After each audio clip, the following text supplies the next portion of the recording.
Hi, True Crew. Thank you for tuning in for another video. Don't forget to follow on social media. All links down below.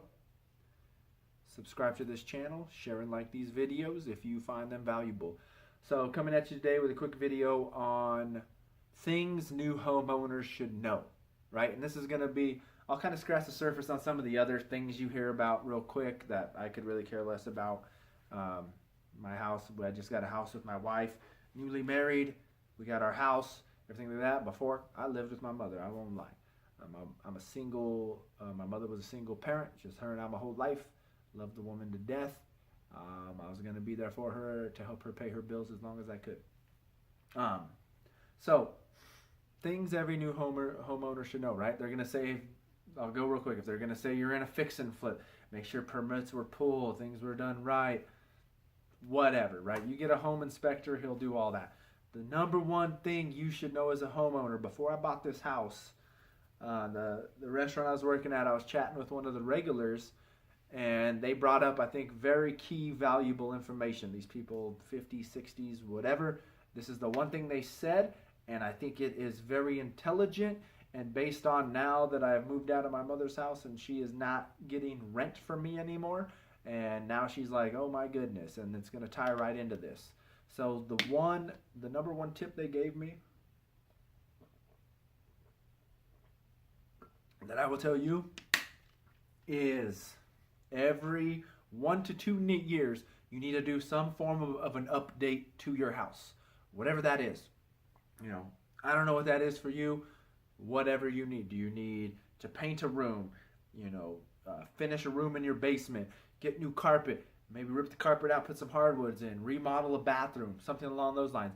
Every 1 to 2 years, you should be doing something to your house. And my mother's the prime example. Lived there forever, and now that I'm out, she's like, I need to paint, I need new windows, I need new appliances, I need new carpet, all these things. It's like, well, you've lived here for 15 years. I've lived here paying, you know, $700 a month, $600 a month, whatever I was paying for the last 10 years, and you have done nothing, right? In reality, I was paying my mom like $5,000 a year for the last 10 years, right? So in the last 10 years, I've given my mom $50,000. Is that right? I think so, right? So in reality, you don't want to have that happen.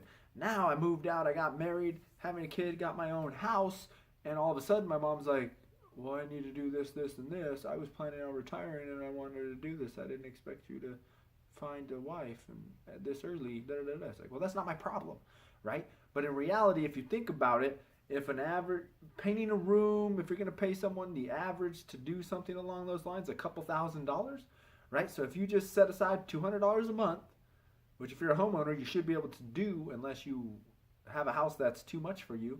But if you save even $100 a month, that in every 2 years, that gives you $2,400 to do something to your yard, to your house. Have someone paint a room. Have someone do something, right? So in reality, you need to do that so 10 years down the road, you're not like my mother, and all of a sudden, when it comes down to it, she needs $10,000, $15,000 to replace her fridge, her appliances, right? Her carpet, her this, her that. So once again, that's something you as a homeowner need to think about, right? Because with this house that we got, right, every other house around us is going for $20,000, $30,000 more. The downfall is the person who owned this house wasn't updating and making everything nicer, right? So I came in, I painted 4 of the rooms. I did landscaping all in the backyard. You know, we just moved in and doing my painting myself, having the experience of landscaping like I do. You know, I just landscaped the backyard for $1,000 my cost. You know, it's what things can you do if worse comes to worse while you're trying to save up? What things can you do?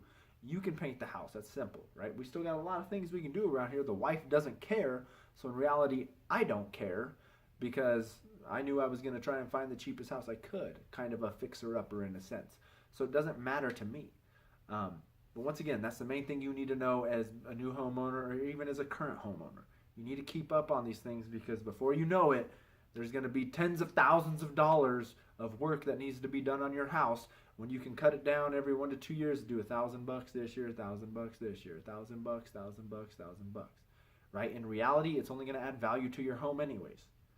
I have a client, one of my personal training clients, who is a construction guy, owns this little remodeling type company, and he said whatever you put in money-wise into your house, it's going to usually double, or whatever you paid, it'll double or triple the price of your house. So something to think about there. Or double or triple, not the price of your house, the price of what you did, right? So if you get your whole kitchen remodeled and it costs you $5,000, according to what he says, that $5,000 work should raise the value of your house close to $10,000. So it's going to double or triple, he said. I don't know if that's true. That's just what I was told. So once again, something to think about. But once again, you always want to make sure every 1 to 2 years that you're doing something to your home so you don't fall behind. So I'm going to leave it at that. All right. So once again, thank you for tuning in. Don't forget to follow on social media, Facebook, Twitter, Google+. Subscribe to the channel. Share and like these videos.